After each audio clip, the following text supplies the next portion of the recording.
Welcome to Kenton's videos. Enjoy the video. You start by reading the traceback to find the file, line number, and exact error.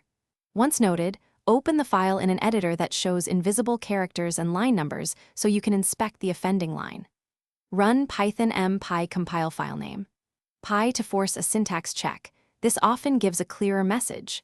Make sure to compare the reported line with the previous line because the actual issue can appear earlier, especially with unclosed quotes or parentheses.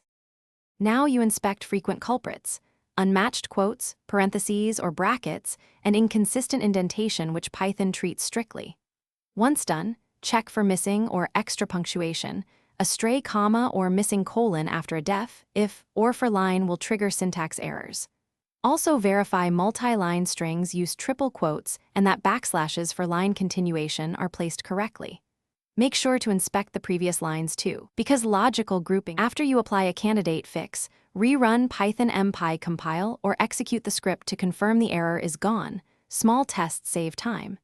If the syntax error persists, reduce the surrounding code to the smallest snippet that reproduces the issue. That reveals hidden context. Make sure to use an editor linter or drop the code into the Python REPL to see the exact token causing failure. Troubleshooting tip. If nothing helps, copy the file into a new file to rule out invisible encoding or. Thanks for watching. Consider subscribing if we helped you.